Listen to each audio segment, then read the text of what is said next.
역대기는 바벨론 포로에서 망한 것처럼 돌아온 이스라엘 백성들이 다시 나라를 세워가기 위해서 그 희망과 이상을 제시한 그런 성경이라고 말씀드렸습니다.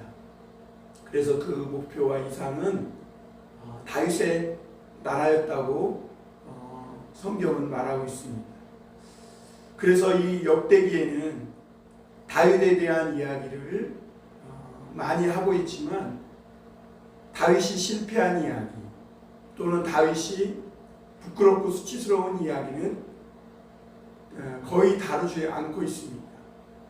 그래서 다윗이 나발에게 분노해가지고 나발의 집안을 치러 갔던 일 또는 바세바를 취하고 그 남편 우리아를 죽인 일, 이런 일들은 역대기에서는 다른 이야기는 다 들어가 있는데 다윗에게 이 부끄럽고 수치스러운 이야기는 빠져 있습니다. 그런데 오늘 역대기 13장은요 다른 것은 다 양보하더라도 오늘 이 이야기만큼은 그냥 지나가지 않고 다시 반복해서 싣고 있는 것을 보는데요. 그것은 다윗이 나라를 이제 세우고 그리고 그 이스라엘 나라에 하나님의 궤를 메어오면서 그 우사가 죽고 하나님의 궤를 메어오는 데 있어서 실패했던 일에 대해서만큼은 기록하고 있습니다. 그러니까 다른 실수에 대해서는 그냥 이 역대기 기자는 덮어주고 또는 말을 하지 않거나 그냥 넘어가 줍니다.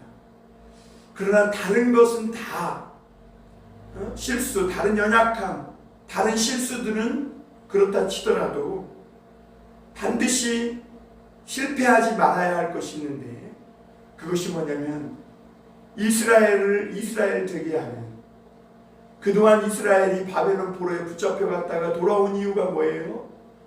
그렇습니다. 하나님의 말씀을 경외하지 않는 겁니다.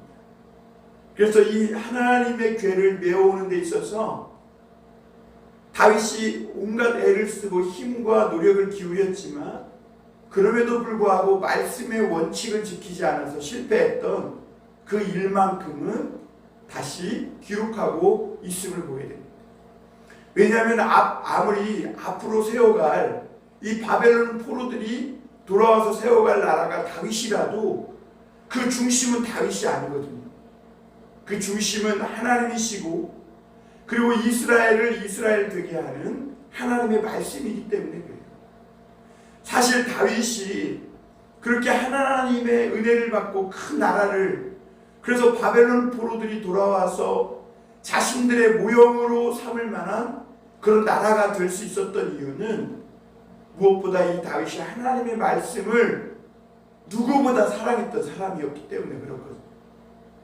그래서 다윗은 이 하나님의 말씀이라며 정말 그 앞에서 어린아이처럼 뛰놀기도 하고, 정말 이 말씀이라면 골리앗 앞에 나가기도 하고, 온갖 이 말씀 앞에 고난과 시련이 와도 그 하나님의 말씀 하나 지키려고 그 엄청난 고난과 시련을 다 삶으로 겪어낸 사람이었거든요.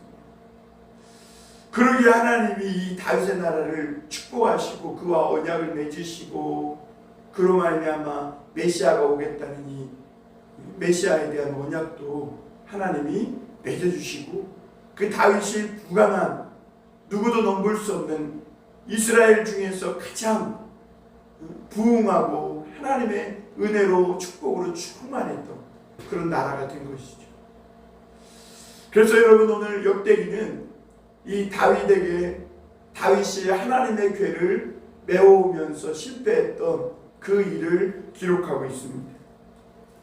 그래서 오늘 12절에 보면 다윗이 하나님의 궤를 메워오다가 실패하고 이렇게 고백합니다. 그날에 다윗이 하나님을 두려워하여 이르되 내가 어떻게 하나님의 괴를 내 곳으로 오게 하리요. 내가 어떻게 하나님의 괴를 내 곳으로 오게 하리요. 다윗이 하나님을 그때 그제서야 두려워했다 이렇게 말합니다. 왜 다윗이 하나님의 괴를 메워오는데 실패했을까요? 오늘 딱 한마디로 요약해보면 하나님을 두려워하지 않은 것입니다. 여러분, 하나님은요 거룩하신 분입니다. 예수 그리스도를 주시기까지 우리를 사랑하시는 분이시지만 또한 거룩한 분이세요. 여러분, 레위기에 번제, 소제, 화목제, 속죄제, 속건제 이런 제사들이 왜 필요했습니까? 인간에게 있는 죄 때문에 그래요. 하나님은 우리를 정말 너무 사랑하세요. 자신을 주기까지 정말 사랑하세요. 그런데 하나님은 죄는 미워하세요. 결코 죄와 하나님과 함께 있을 수 없는 거예요. 하나님은 거룩하시기 때문에. 그래서 여러분, 오늘 교회와 성도들이 깨달아야 될 것이 뭐냐면 우리가 사랑의 하나님에 대해서만 자꾸 강조하고 깨달을 것이 아니라 하나님을 사랑하는 만큼 그분이 얼마나 두렵고 무서운 분이심을 또한 깨달아야 합니다. 그래서 하나님 앞에 우리가 하나님의 너무나 많은 사랑을 받는 자이기 때문에 마치 내 마음대로 다 해도 되고 또 하나님을 섬겨도 내 마음대로 내 기분 따라 내 성질 따라 그냥 내 형편 따라 시간 있으면 드리고 없으면 말고 이런 식으로 섬겨도 되는 분이 아님을 우리가 깨달아야 한다는 거죠. 여러분, 아무리 바빠도 우리가 옛날에 가족들이요 부모님이나 또는 조상의 제사를 지낼 때면요, 지금이야 뭐 많이 흐트러지긴 했지만 온 가족이 어디에 있든지 다 모였어요. 그래서 늦은 시간에 조상께 조상을 섬긴다고 하면서 제사를 드렸거든요. 하물며 그런 우상에게 또 있지도 않은 이런 홀령들에게 뭐 제사한다고 모여가지고 부모님도 또 조상도 돌아가신 조상도 그렇게 섬기려고 자기 시간과 없는 시간도 쪼개서 모여가지고 제사를 드리는데 그렇게 진지하게 드리는데 하물며 하나님을 섬기는 이 예배를 너무 이 가볍게 쉽게 생각하면 되겠느냐는 것이죠. 우리는 정말 하나님을 사랑하는 것이 그냥 내 마음대로 내 기분대로 자유롭게 막 할 수 있도록 내버려두고 또 그렇게 해도 하나님은 아무런 징계도 안 하는 것이 정말 사랑받는 것인가? 아니면 정말 하나님의 거룩하심을 깨닫고 우리가 하나님 앞에 정말 두려워하며 하나님을 경외하며 그러나 하나님의 사랑 안에서 자유롭게 그렇게 하나님을 섬기는 것이 정말 하나님을 바르게 섬기는 것인가? 이런 것들을 깊이 깨닫고 생각해 볼 필요가 있는 것입니다. 오늘 다윗이 왜 그럼 하나님을 두려워하지 않고 하나님의 언약궤를 메워오는 일에 실패했다고 성경은 우리에게 가르쳐주고 있는지를 한번 몇 가지를 통해 살펴보겠습니다. 먼저 우리가 1절 한번 보겠습니다. 다윗이 천부장과 백부장 곧 모든 지휘관과 더불어 의논하고 다윗이 이스라엘의 온 회중에게 이르되 만일 너희가 좋게 여기고 또 우리의 하나님 여호와께로 말미암았으면 우리가 이스라엘을 온 땅에 남아있는 우리 형제와 또 초원이 열린 성읍에 사는 제사장과 레위 사람에게 전령을 보내 그들을 우리에게로 모이게 하고 이렇게 말합니다. 사실 다윗은 지금 어려운 가운데 왕이 됐습니다. 많은 용사들과 이스라엘 백성들이 다윗에게 돌아오기는 했다고 하지만 아직도 베냐민의 사울의 족속인 베냐민의 많은 사람들이 다윗에게 돌아오지 않았다고 말했습니다. 그러니까 보이지 않는 긴장감과 이 12지파로 이루어진 이 이스라엘 나라가 보이지 않는 서로 간의 긴장 관계가 있는 것이죠. 그러다 보니까 다윗이요, 오늘 1절 말씀에 있는 대로 천부장과 백부장 그리고 지휘관과 더불어 하나님의 언약궤를 메우는 일을 의논합니다. 여러분, 이것이 어떻게 보면 굉장히 민주적이고 우리가 이렇게 얼핏 보면 참 다윗이 잘하는 것 같다는 생각이 들 수 있습니다. 그러나 여러분, 다른 일은 이렇게 할 수 있어요. 예를 들면 블레셋과 싸우느냐 마느냐 이런 일들에 대해서는 천부장 백부장 지휘관과 더불어 의논할 수 있어요. 그러나 여러분, 하나님의 언약궤를 메우는 데 있어서는 이런 군인들과 의논할 일이 아니죠. 제사장과 레위인들과 의논해야 되죠. 그리고 무엇보다 다윗이 하나님께 기도하고 물어야 되는 것입니다. 여러분, 다윗은요, 하나님께 묻는 사람이었어요. 무슨 일을 할 때도, 위기에 처했어도, 아무리 급박한 위기에 처했어도 하나님 갈까요 말까요? 하나님이 시글락을, 이 도적질한 아말렉을 치러 올라갈까요 말까요? 이렇게 하나님 앞에 늘 기도하던 사람이었습니다. 그런데 오늘 다윗은 하나님께 묻지 않고, 그리고 제사장이나 레위인들과 묻지 않고 먼저 천부장과 백부장 이런 지휘관들과 의논합니다. 이것은 다윗이 하나님의 언약궤를 메우는 데 있어서 신앙적으로 정말 믿음으로 행한 게 아니라 이것을 정치적으로 이용했음을 보게 되는 거죠.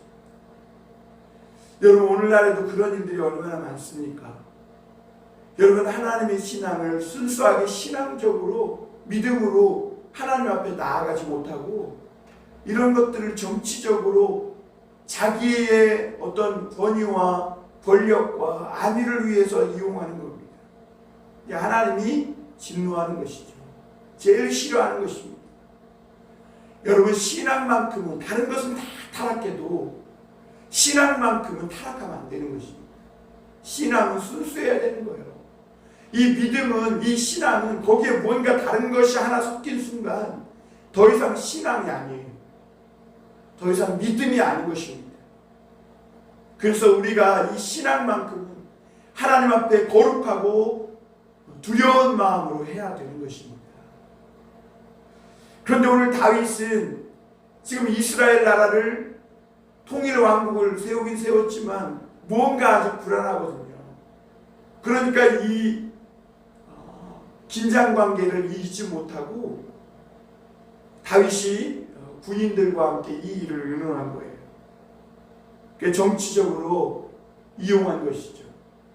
그리고 2절에 보면 다윗이 회중에게 말합니다. 너희가 좋게 여기며 그리고 또 우리 하나님 여호와께로 말미암았습니다. 여러분, 회중이 먼저 좋게 여겨야 됩니까? 아니면 하나님이 좋게 여겨야 됩니까? 여러분, 인간에서 나오는 거는요, 거의 부패한 것이 많아요. 사람의 마음은 나오는 것마다 거의 부패한 것이죠. 그러나 하나님께 나온 것은 거룩하고 선한 거예요. 그런데 하나님께 먼저 묻지 않고 회중들에게 먼저 물어요. 그리고 이게 여호와로 말미암았으면 이렇게 말해요. 그러니까 회중이 좋게 여기면 이게 여호와께로 말미암았다 이렇게 생각하는 것이죠. 반대로 해야 되지 않습니까? 신앙은 여호와께로 말미암았으면 우리도 좋게 여겨야 되는 거예요. 우리가 진리에 맞춰야 되는 거지 진리가 우리를 맞출 수가 없는 거예요. 그러면 상황 논리가 되는 것입니다. 그런데 다윗이 왜 이렇게 행하고 있느냐? 다윗이 계속 이 나라의 안정과 또 통합을 꾀하기 위해서 하나님이 아니라 사람들의 눈치를 보고 살폈음을 보게 됩니다.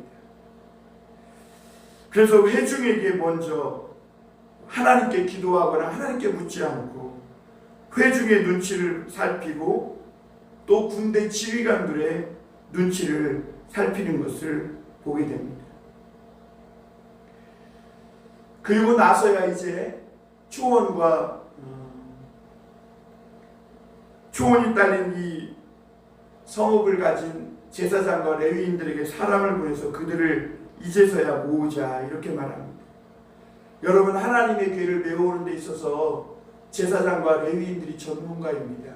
민수기에 보면 하나님은 이 성물에 대해서 고앗 자손들이라도 그 성물을 덮고 또 그것을 어깨에 매게 했죠. 그리고 레위인들이 이 모든 일들을 담당하게 했습니다. 그리고 아무리 레위인들이라도 이 성물은 아론의 자손이 그 성물을 다 보자기로 싸고 덮고 한 후에야 레위인들이 그것을 어깨에 맬 수가 있었습니다.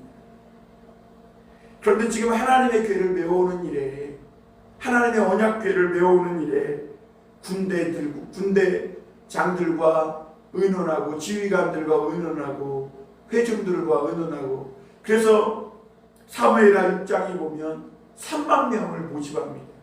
이스라엘 백성들 3만 명을 모집해요. 그러니까 다윗은 지금 이 일을 큰 행사로, 이스라엘의 축제로, 어떤 정치적인 축하 큰 잔치로 만든 것은 사실이에요. 그만큼 중요하게 여겼고, 그만큼 이 이스라엘 다윗성에 하나님의 언약궤를, 그러니까 이제 나라가 어느 정도 완성됐잖아요. 그러니까 그 나라의 핵심인 하나님의 언약궤, 하나님의 말씀을 메우는 일을 정말 중요하게 여기고 큰 잔치로 만드는 것은 사실이에요. 그런데 왜 이렇게 했는가? 정말 순수하게 하나님의 말씀에 대한 신앙과 믿음, 하나님에 대한 두려움이 사라지고 어느새 정치적으로 또 인간적으로 사람의 눈치를 보는 거예요. 여러분, 공동체라는 것이 그렇지 않습니까? 우리 교회야 지금 사람이 많지 않으니까, 그렇지만 10사람이 모이면 11개의 의견이 있고 100사람이 모이면 100사람의 의견이 다 달라서 쪼개지고 나누어지기 쉬워요. 그러니까 다윗이 눈치를 본 것이죠. 어떻게든지 그들의 이 뜻을 모아서 일을 하겠다는 거죠. 그러나 하나님의 교회는요, 하나님의 말씀에 사람들의 뜻을 모아야지, 사람들의 뜻에 하나님의 말씀을 갖다 붙이면 안 되는 거예요.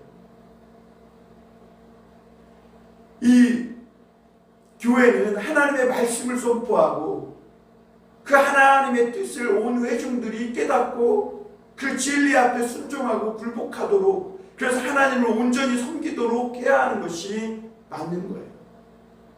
그런데 다윗은 지금 거꾸로 행하고 있는 거꾸로. 그래서 공동체가 다시 쪼개지고 나뉘어질 것이 두려우니까 눈치를 본 거죠. 그래서 결국은 6절에 보면요, 그래서 5절에 보면요, 다윗이 4절에 보면 다윗이 뭇백성의 눈이 이 일을 좋게 여기므로, 그러니까 뭇백성의 눈이, 하나님의 눈이 이 일을 좋게 여기는 게 아니라 사람들의 눈이 좋게 여기니까 회중이 그대로 행하겠다 한지라, 이렇게 말해요. 회중이 그대로 행하겠다. 물론 우리가 성도들의 의견이나 뜻을 존중해야 될 일이 있습니다. 교회에서 어떤 일을 처리할 때 성도들의 의견이나 회중들의 뜻이 이렇게 받아들여져야 하고 의논해야 될 일들이 있는 건 사실이에요. 그러나 다른 일들은 그렇다 쳐도 하나님의 말씀에 대해서만큼은 회중의 뜻이나 사람의 뜻이 들어가서는 안 된다는 것이죠. 왜 어떤 하나님의 말씀을 우리가 순종하느냐 마느냐에 따라, 마느냐에 대해 왜 뭇백성의 눈이 필요합니까? 여호와의 눈이 우리 인간의 마음을 감찰하는 것이지, 사람이 하나님의 말씀을 옳고 그르냐를 판단할 수가 없는 것이죠. 진리는 그대로 진리인 것입니다. 그래서 다윗이 애굽의 시올에서부터 하맛 오기까지 온 이스라엘을 불러 모아서 3만 명을 선택합니다. 그리고 기럇 여아린 바알레 유다에서 하나님의 교회를 메우고자 합니다. 그래서 6절에 보면 온 이스라엘을 거느리고 바알레 유다에 속한 기럇 여아림에 가서 하나님의 교회를 메우고자 합니다. 그런데 하나님의 교회를 메워와야 되는데 너무 이 하나님의 교회를 메우는 일을 축제로 또 중요하게 여기고 축제로 만들다 보니까 수레를 만든 거예요. 새 수레. 하나님을 위해서 뭔가 열심히 한 거죠. 그러나 하나님의 뜻에선 어긋난 것입니다. 그래서 아비나답의 집에서 우사와 아이오가 새 수레를 몰고 거기에 여호와의 궤를 끌고 나옵니다. 그리고 이 다윗과 이스라엘의 온 회중 뽑힌 자 3만 명은 막 춤추고 또 뛰놀며 나팔을 불며 수금과 비파로 연주한 거죠. 그러니까 엄청난 큰 다윗의 이스라엘 나라의 행사였음을 보게 됩니다.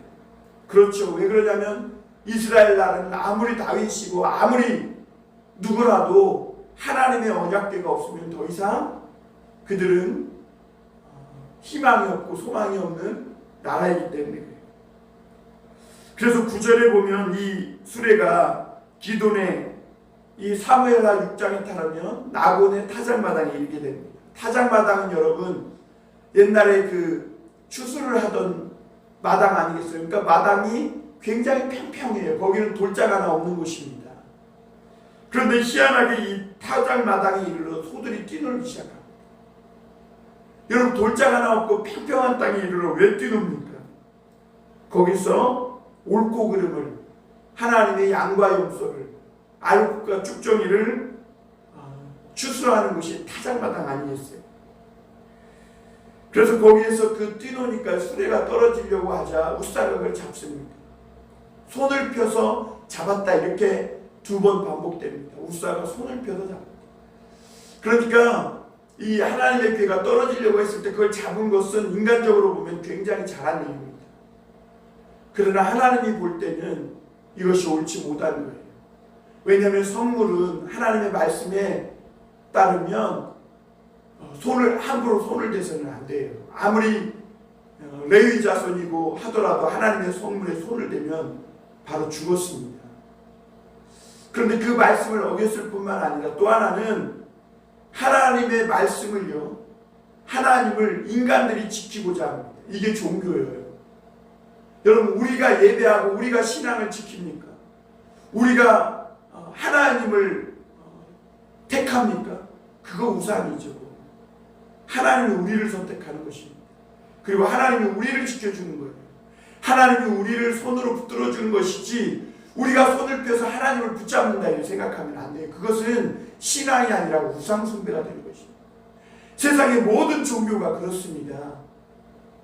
인간이 자기 힘으로 자기 능력으로 하나님을 붙잡는다 생각하는 것이죠. 하나님을 그렇게 깨닫는다는 것이죠. 여러분 그렇지 않아요. 오늘 성경은 진정한 신앙은 하나님의 손이 우리를 붙들어주는 거예요. 그러니까 하나님의 언약궤가 깨지든 말든 그냥 붙잡으면 안 되는 거예요. 하나님의 말씀을 그냥 지켜야 되는 거예요. 그것이 신앙이에요. 모든 일을 하나님께 맡기는 겁니다. 그때 하나님이 역사하시는 거죠. 그리고 원래 이 언약궤는 메어가는 것입니다. 사무엘하 6장에 보면 한번 실패한 다윗이 그제야 깨닫고 하나님의 언약궤를 메어 드릴 때 하나님은 그 언약궤를 메어오는 제사장들과 함께 다윗성이 들어가게 됩니다. 여러분 다윗이 실패한 이유가 하나님의 말씀을 두려워하지 않는 것입니다. 하나님의 말씀의 원칙을 따르지 않는 거예요. 정치적으로 이용하고 사람들의 눈치를 보고 인간적으로 왕위를 굳건히 하고 또 공동체가 갈라지고 분열될 수 있는 이런 눈치를 보면서 하나님이 아니라 사람의 힘으로 세우려는 그런 이스라엘을 그런 식으로 또 세우려는 일을 세우려고 그렇게 행하는 모든 일들을 하나님은 치신 것이죠. 여러분, 하나님의 교회는 하나님이 세워가십니다. 하나님이 이끄시고 하나님이 인도하세요. 하나님의 말씀이 하시는 것이고 하나님의 성령이 하시는 거예요. 그래서 11절에 보면 11절에 보면 하나님이 우사의 몸을 찢으셨고 노했고 베레스 우사라고 했습니다. 여기서 베레스 우사라는 우사를 치셨다는 말도 되지만 하나님께서 힘을 치셨다는 거예요. 무슨 말이냐면 하나님보다 높아진 힘을 치신 거예요. 하나님보다 높아진 교만을 치신 거예요. 자기들이 하나님을 붙잡을 수 있다는 이 교만, 자신들이 하나님을 지켜줄 수 있다는, 교회를 지키고 자신들이 하나님을 지킬 수 있다는 그런 교만을 치신 것이죠. 그래서 이 12절에 보면 그날에 다윗이 하나님을 두려워합니다. 내가 어떻게 하나님의 궤를 내 곳으로 메우리요. 여러분, 어떻게 하나님의 궤를 메울 수 있습니까? 하나님의 말씀에 순종하는 것입니다. 여러분, 제사장들이 어깨에 매라고 했으면 매는 것입니다. 아무리 수고스럽고 아무리 어렵더라도 아무리 더디고 아무리 느리고 하더라도 하나님의 언약궤를 어깨로 매는 거예요. 여러분, 우리 교회도 마찬가지입니다. 우리 교회가 소위 세상적으로 보면 빨리 부흥하고 사람을 많이 끌어모을 수 있는 방법이 있을 수 있어요. 그러나 여러분, 더디더라도 느리더라도 교회는 하나님의 말씀이 말씀되게 하는 것이 교회예요. 성도는 하나님의 말씀이 말씀되도록 사는 것이 성도예요. 그러니까 하나님의 궤를 뭘로 질질 끌고 다니는 게 아니라 아무리 힘들고 어렵더라도 오늘 성도들은 어깨에 매야 되는 거예요. 그리고 곳곳으로 가야 되는 것이죠. 아무리 느리고 수고스럽더라도 어깨를 맬 때 예수님이 우리와 함께 그 십자가의 멍에를 함께 매주시는 것이죠. 그래서 다윗은 이 언약궤를 두려워하기만 하고 오벳에돔의 집에 모셔갑니다. 여기서 오벳에돔은 아바드하고 에돔하고 섞인 말인데요. 아바드란 종이라는 뜻이에요. 그러니까 에돔의 종이었던 이방인 중에 한 사람이었던 그 사람의 집에 이 언약궤를 모셔 들어갑니다. 그런데 오벳에돔은 이 언약궤를 그대로 받아들여요. 자기가 비록 그동안 이방인의 종이었고 에돔을 섬기는 그런 사람이었지만 돌이켜 하나님의 말씀을 순종하고 굴복하고 받아들였을 때 하나님은 이 오벳에돔의 집과 그 모든 소유에 복을 주셨다 이렇게 말합니다. 사실 다윗이 이것을 하나님께 간구한 거 아니에요? 다윗의 모든 집과 그의 소유에 이스라엘에 축복을 주시기를 바라고 이 언약궤를 모셔온 거 아니에요? 그런데 왜 실패합니까? 하나님의 말씀의 원칙대로 하지 않았기 때문에 사람의 눈치를 보고 이것을 정치적으로 이용해서 인간이 또다시 인간이 원하는 사울의 나라와 같은 나라를 또 세우려고 한 거예요. 사울 때는 하나님께 묻지 않았다 그랬어요. 그러면 자기는 물어야 되죠. 그럼에도 불구하고 다윗 자신도 묻지 않고 천부장, 백부장에게 묻고 온 이스라엘 회중에게는 묻고 하나님께는 묻지 않았던 것을 보게 됩니다. 그러니 하나님이 치신 것이죠. 사랑하는 성도 여러분, 오늘도 우리가 하나님을 하나님 되게 섬겼으면 좋겠습니다.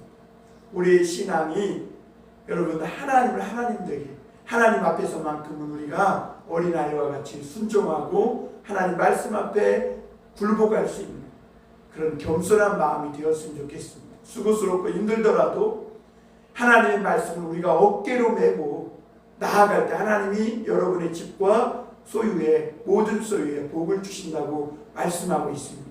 오늘 우리가 지금까지는 이방인을 섬기고 이방 가운데 행했지만 지금이라도 돌이켜 하나님의 말씀을 어깨에 매면 그 십자가를 지면 하나님께서 그 모든 소유와 이 가정에 복을 주시는 것이죠. 사람의 눈치 보지 말고 어디를 가든지 먼저 하나님께 묻고 하나님의 언약궤를 수고스럽고 부담스럽지만 어깨에 메고 그렇게 살아갈 때 하나님이 저와 여러분들의 모든 삶에 복을 주실 줄 믿습니다. 기도하겠습니다.